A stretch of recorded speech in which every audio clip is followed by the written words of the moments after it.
enjoy the full coverage of the resort's amenities and services. Plus, the interview of the resort staff and personnel. And we'll also give you some trivia. Yan! Start na! The resort has a swimming pool, the kiddie pool, and the adult pool. Well, if you like them, then of course you know where you belong. The kiddie pool! I'm Jessica. And I am Ren. Explore the resort's The resort has function room when you can rent for as low as 500 pesos for 5 hours. So if ever you have a party, you can rent the function room of the resort.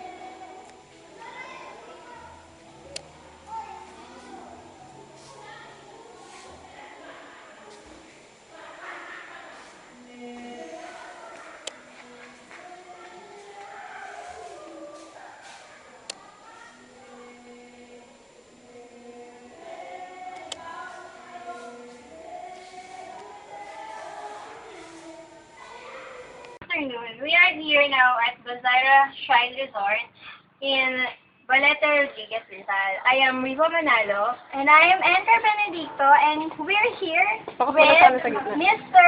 Benji, that he is working at the Bansara Resort here at Rodriguez, Rizal.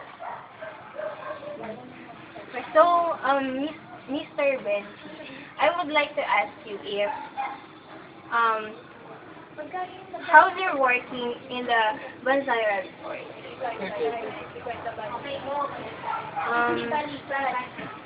So kuya, ano po yung pakiramdam niyo na nagtatrabaho po kayo dito?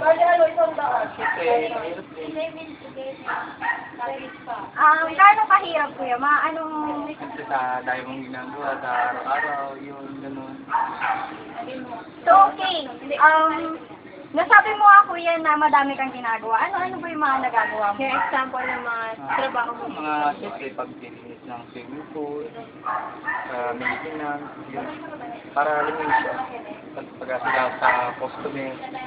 So mga na-oras po kayo mga, kunwari, naglilinis ng pool? Mga 6 to 8. Every, ilang time? Sa basic lang. Kapag may customer naman, siyempre, dilinisin din namin yung pag-inakapon. Pag may customer. Pero pagka wala naman, araw-araw, ting umaga. So how long you've been working here? Gano'n ka na po katagal nagtatrabaho dito? Nag-start lang ako itong September 7. So, bago ka lang po pala. Bago na ako. Mamang pa lang ako dito. So, kuya, mga anong oras ba kayo nagpe-prepare dito? Kunyari, anong oras na nililinis yung pool? 6 in the morning, kaya lang. Nandito na ako. So, sa ngayon, hindi pa nga summer, di ba? So, madalang ba ngayon yung mga customers? Oo, madala ngayon dahil hindi pa cover ngayon. So, bibihira lang talaga yung customer na pumunta pa mga ganito. Kaya lang, ating Friday, Saturday, hanggang Sunday. Ako sa bagay, weekend lang kasi yung mga masita. So, mga ilang oras, kuya, sa tingin nyo bago nyo nalilinis yung isang pool lang ngayon? Yung dalawang yung lahat yan, bali, hinapin na yung mga 8. So, etong cottage na to, na nandito, magkano ba siya, kuya? Pag gagamitin ng mga customers? 300. 300. Pero pag summer vacation, magkano po yung ang rent ng isang cottage? Ganun pa rin. So, same as nakita ko kasi meron kayong mga rooms, kuya. So, magkano naman yun? Nakikita niyo naman, nakalagay lang dyan, di ba? Kung magkano, hindi ko kasi masyadong kapisado. So, mga ilang rooms ba yun, kuya? Nasa doon? Mga 4. 4 lang yan. So, pati yun, nililinis mo? Hindi pag may mga, halimbawa may mag-galit tayo, kapalinis namin.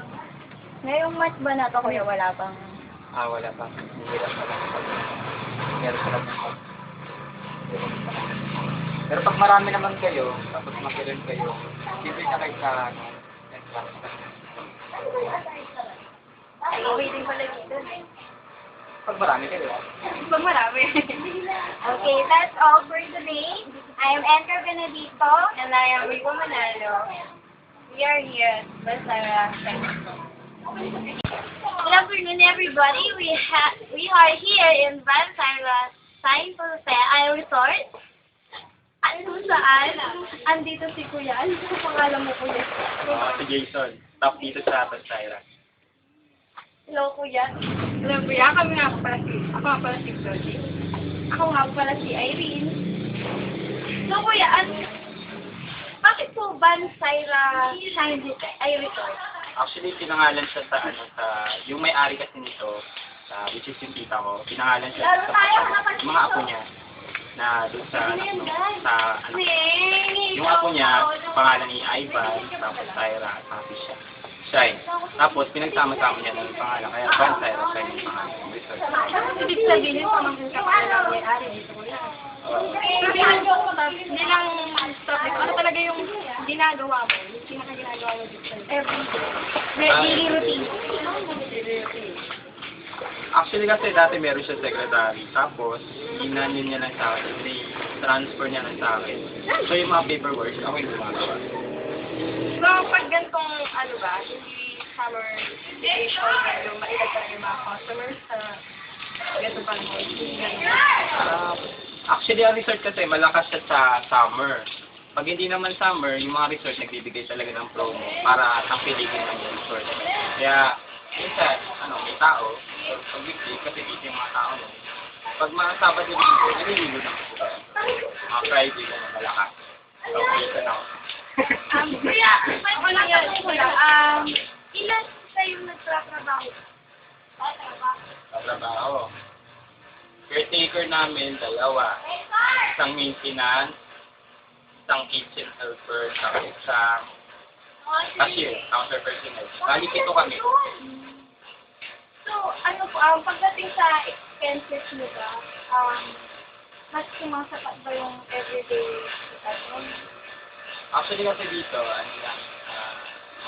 okay lang, tama lang naman, yung mga pumapasok, okay. Pero mas malaki pa rin yung expenses. Kasi kaya lang, itong resort, may another branch, which is restaurant namin. Bali, may restaurant pa kami sa gaba, sa highway. Kaya, pagsasama yung Okay naman. Okay naman. Hindi naman siya dahil. Bigay na. Meron kami may internet tips sa tulad namin. Para kung sakaling papasok mo kami sa ganitong unang business, may-apply namin. Ganito kasi, ako nag-apply ka. Pero pagdating naman sa business siguro, kung anong gusto mo talaga na gawin sa business, yung talagang mahal mo, diba? Pag nag-ano tayo ng business, kailangan more on tayo. Kung anong gusto natin, kung anong gusto natin, yun yung dapat nating mahalin na trabaho. Kung anong gusto natin, diba? Nasa puso natin, doon tayo kikita eh. Kung mahal natin negosyo, why not, diba? Nasa yun naman yun eh. Sa pagpupusige, sikap, syaga. Nandun. Dito ba kahit talaga nakatira? Dito pinapatira. Pero ano ko sa project ko? Project ko. Oo. Ito na yung food. Copy. Just nabanggit niyo po kayo yung mga promos, diba? Ano po ba yung mga promos na ibibigay niyo ngayon?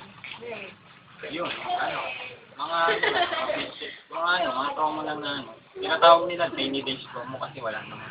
Pag summer kasi, babalik na kami sa dating presyo. 50 pesos. Pag daytime, 20 pesos. Malaki pa lang discount pag rainy season. Oo. Kaya kasi, wala kayong discount kasi 30 pesos lang, makakapasok ka ng discount. Estudyante. Charot. Sige, Kuya, salamat. Thank you rin. Yun lang yun, Kuya. Napakalaking tulong na. Maraming salamat, Kuya. Maraming salamat sa isahay. Sige po. Salamat. Hi there. Wow! We did it swimming just like this.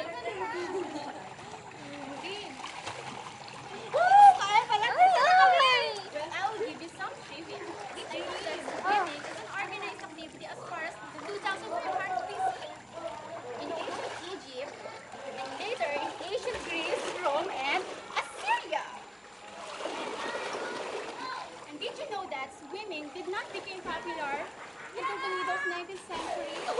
But by 1837, 6 swimming pools with diving boards were built in London, England.